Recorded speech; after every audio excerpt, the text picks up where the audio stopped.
Welcome back to another video. In this video I am going to discuss outsourcing and the types of things that you should aim to outsource to help you grow your business. I outsource lots of stuff, but it's probably not the stuff that you guys typically hear about being outsourced, certainly in the fitness industry. I think this is the one thing that comes across very often is coaches who are starting to try and sort of grow their company. Excuse the washing in the background.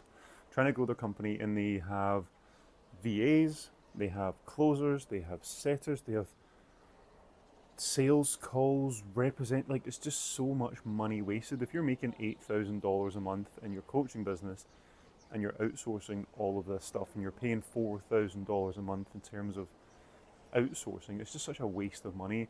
Not to go into revenue and numbers, but I have never outsourced sales calls. I've never outsourced any of this stuff. I've never had a VA. I still do everything. I still handle all my messages. I still handle all of my client messages. I handle every single thing by myself in my business.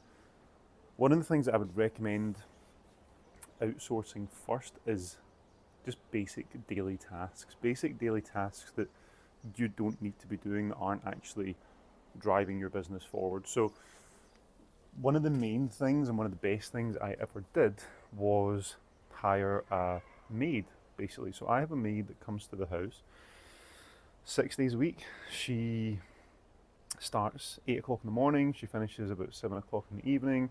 She gets an hour's lunch break, but literally every single thing in my day-to-day life, the stuff that I hate doing, like laundry, again, even cooking to an extent, it just saves so much time. So she does literally everything. She cleans the balcony, she cleans the full apartment, she does everything, all the dishes, all these things that just take up so much time. And the reason I'm making this video is because I kind of get used to that. I kind of fall into the trap of getting used to that and being used to having that time back and not realizing the impact, the positive impact that it has on me and my business. But the last 3 days, our nanny has been unwell and she's been off. The amount of time that I've spent doing things around the house, obviously we have a 7-month-old baby as well, so we don't have a huge amount of time free. My wife doesn't work, she stays at home, looks after the baby, does all that stuff, and she's awesome at doing all that stuff.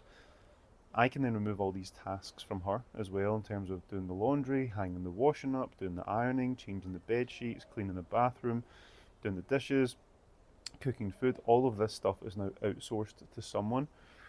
The last couple of days when our nanny's been off sick, I've spent so much time just doing the stuff again. Like, the house is more cluttered, my office is more cluttered.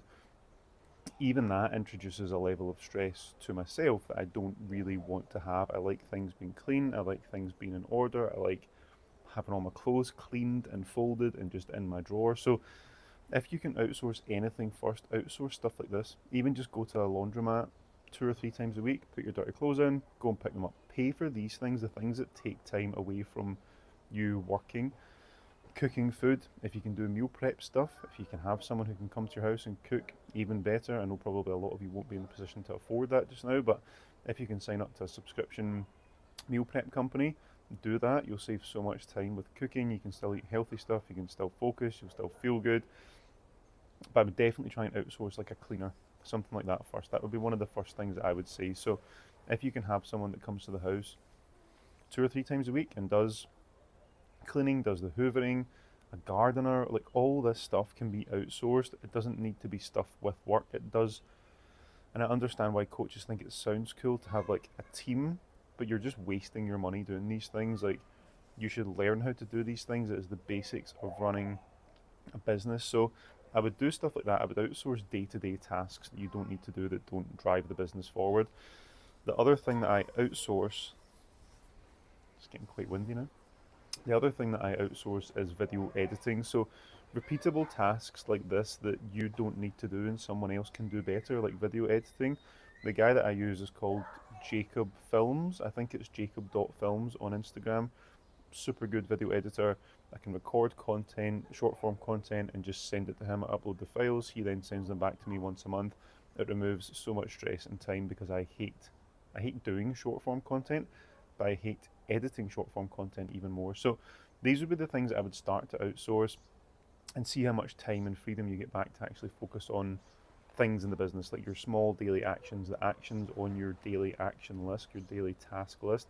Look at just outsourcing stuff so that you can focus more on these things. But yeah, let me know if you guys have found anything else that's good to outsource that saves time. But these are the main things for myself. I don't have to clean anything in the house. The house is clean. My wife doesn't have to spend time doing shit like that she hates doing. Like, it means that when we have time to spend together, we're not having dinner and then cleaning stuff up. Like, we have someone who can be here and thankfully do that for us, and it just makes a massive difference, because I like to think of this time as like protected time as well, that we can spend, me, my wife, and my son, and just spend it as a family. So try and start to outsource stuff like this first before you try and hire people in your company.